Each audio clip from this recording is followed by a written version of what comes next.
Tony, just with COVID restrictions the last couple of years and this being your first true road test, any concern about the guys handling the environment this weekend? They haven't given the coaching staff reason to. Consistency has been something that we haven't really preached. It's just been a commonality that we've kind of used as an answer to guys like you all that want to know what's been a strength of the team. And they seem to approach things with a similar enthusiasm, day in and day out, regardless of what the task is or what day of the week it is or the weather or anything like that. Now, there's reason for this to cause a little more excitement. I mean, you're going to play in front of a sellout crowd and things like that. So the guys will need to temper their emotions or at least be under control, but we have the Houston trip to fall back on as experience in doing so. What makes this Ole Miss lineup so effective?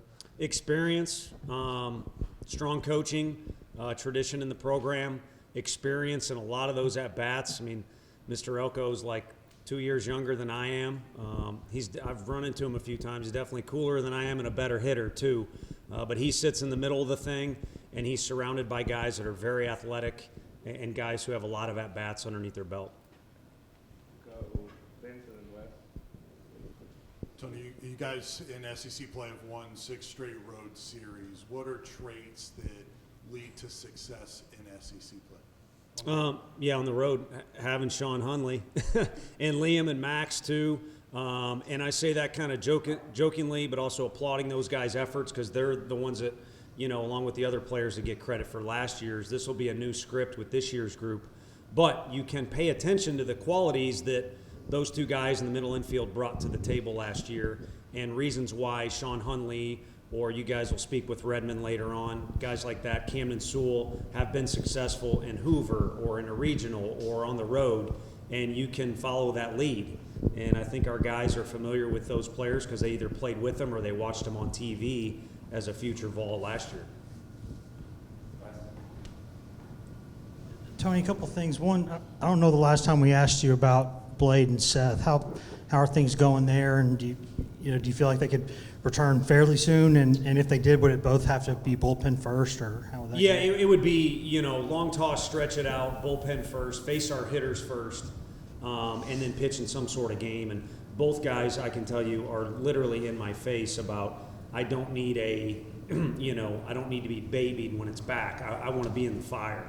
And that's a literal quote. So I appreciate that, but it's also the coaching staff's job to put our team and also them in the best position to be successful. And the one thing we don't want with either guys, as far as that category goes, is the old 2 steps forward, 1 step back.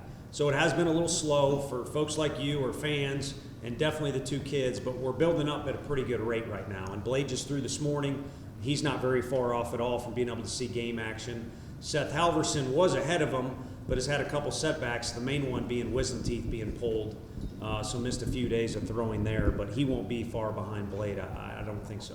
And then when you look at, your lineup and those numbers, I know last year, you go into conference play and the power numbers hadn't quite gotten there yet, and then they really started to go up. This year, they've been there from the beginning. Did you see this much power from your lineup this year when you were kind of thinking in your head how things would go?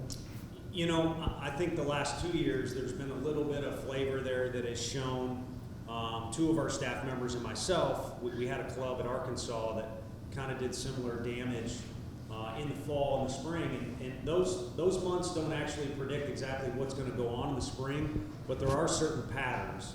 And it wasn't necessarily home runs, it was just guys that looked more physical than they did the year before, or guys who were getting after it in the weight room, and then the ability to drive the ball in general, whether it goes over the fence or not. It can sometimes depend on the day or the park you play in. I mean, we murdered some balls in Houston, and then the other night, they hit 3 out to left. We hit 3 that normally would go out to center, but the wind was blowing in that night. So we've just kind of seen a pattern there of guys taking the nutrition, the sleep, the weight training stuff very seriously, and then the ability to drive the ball. So it'll come and go, and you've seen it with our hitters. I mean, there's been guys that are clearly the best guy in the lineup that one day or even for a whole weekend, but then the next weekend they're behind some others in that category. So we'll live with the ups and downs, in particular with a lineup that's like last year, 9-1 or 1-9. We feel like we got a thread in there. Coach, you guys did go play Texas. You mentioned that earlier. What do you feel like you can take away from that? It wasn't a series, but it was a single game, but one of the top teams in the country. Yeah, starting with that day, but then the other days too is I use the phrase, temper your emotions or something similar to that. The old coaching thing, you got to be in control of yourself before you can be in control of your performance or the game or the outing or whatever it might be. And our guys were a little too geeked up to go down there, and I think it hurt them. Similarly, we go to Chattanooga and play in front of, I got to believe, the biggest crowd in the fall, this country, the whole country included. And our guys wanted to please that crowd so badly that it hurt their performance. So there's certain things about playing in the SEC or wearing a power tee on your chest or going on the road that make it a lot more fun and is a topic of discussion, in particular for you guys. But it also is all things that happen outside the lines. So, making sure you kind of know what works for you. Some guys get a little more amped up. Some guys like to be relaxed. Some guys have their routines. But paying attention to what works for you between the lines is what you got to roll with. And I think we've had a level of consistency with our guys because they've taken that to heart and have at the very least paid attention to it. You're never going to quite master that. That's the beauty of baseball. But they've taken that to heart and I think have worked at it. We'll do a few more. We've got Jake and then we'll go Joseph, Brian, Matt. Tony, just what have you seen from Ben Joyce, how consistently he's been able to produce, and what does his timeline look like at this point, just still kind of coming back from his injury as well? Yeah, I think he's ready to rock and roll as much as we want to let him. And I know the fans, it's almost like a carnival when he comes in the game, and the other team even gets excited. So the bad guy is me when we take him out of the game. But there's been kind of a plan there is let's get to SEC play with as many repetitions as possible. So there's been a lot of short outings, but he's had the 1-2 inning stint. I think he's fully capable based off the way he's trained of going 2, 3, 4 innings if need be. But for now, we feel like he's become no longer a fun project, and then, it was a prospect, and then a guy that we can use in certain situations. Now I feel like we can use him in any situation that we feel, again, puts him in a successful spot as well as the team, and then let him roll as long as we think. So his progress overall, along with Jared Dickey, is something that we will throw in front of guys' faces nonstop in years to come. Just tremendous examples of growing in every single area. The self-belief on Ben's face when he's on the mound, I can't tell you how different it is than 6-7 months ago. Tony, you mentioned that Ole Miss comes with a lot of experience, and your pitching staff, especially the starters, are pretty young. What are you expecting out of them going into this weekend? Our starters?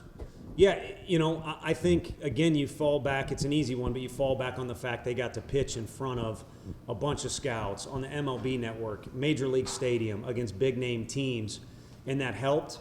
But every team in our league is a rival. I can't tell you, and I don't mean to disrespect anybody, or maybe you guys have a different theory. We don't have one particular rival in the league, and when I was at Arkansas, I think we'd say the same thing there. There's a unique little deal at each spot. Each place you travel to has some stereotypes. You would say their fans, the environment is like this, their program is like this. We've got a history with this team that's kind of evolved into this. So it'll be up to them to kind of follow the lead of the older guys and understand what it's like to play in Oxford. The times we do play Mississippi, obviously it's combative. I mean, it's like that with every team in our league. Now they're not in our division. So it'll be its own entity. It won't be Houston. And so our guys will need to rely on, the past successes they've had, but also navigate the waters of what a new weekend is. And the key to doing that is to not build it up in anything bigger than it is. And I think the freshmen did a nice job of that last week. Blake Burke, any freshman you would name, just because it's labeled an SEC game doesn't mean it's not a game. I know you're not looking ahead to Vanderbilt any, but those two series back-to-back, probably your hardest two on paper. Do you like being thrown into the fire like that early in SEC play? I think, I'm wearing a uniform, but I throw BP. I ain't playing in the game. So to take your question in a different direction, I think, and I hope I'm right, I think the guys like that. And that doesn't mean they're cocky or they think they're going to win every game or they are looking ahead and let's do this or that. But I think they want to be tested and they want to be challenged. And it doesn't matter what the brand name of the opponent is or if you're home or away Tuesday, you're going to be challenged. I mean, it's baseball. It's probably, again, no disrespect to any other sport, but it's probably a little crazier than any other, where if you're a little above 500, it's a really good year. We just said bye to Kelly's team. I mean, you don't want to be 500 in basketball. So our guys have treated every day, including yesterday. This time of year, you're not that fired up about practice, but it's a challenge. And I think guys on our team look forward to it, and they like when the fire is a little hotter, and they'll have a chance to prove that. So it's Hayden in the back, the regular players, so we'll wrap Tony up here. Go ahead, Hayden. Do you think, I guess, with Blake and Simo and Jared, I guess, is it kind of like spinning the roulette wheel to see who's going to play DH for you this weekend? Yeah, sometimes it's like that in the hotel room. You can text me your vote on Friday if you want on who you think it should be. But, you kind of look at matchups, but you don't want to blow that out of proportion either, because one thing we put in front of our guys is these scouting reports. But, again, it's not Major League Baseball, so the sample size can be relatively small. I think it's important for our guys to realize, all right, I don't have control when the coach puts me in, but when he does, that means he thinks I'm the best guy for the job, so there's no reason I shouldn't think I'm the best guy for the job.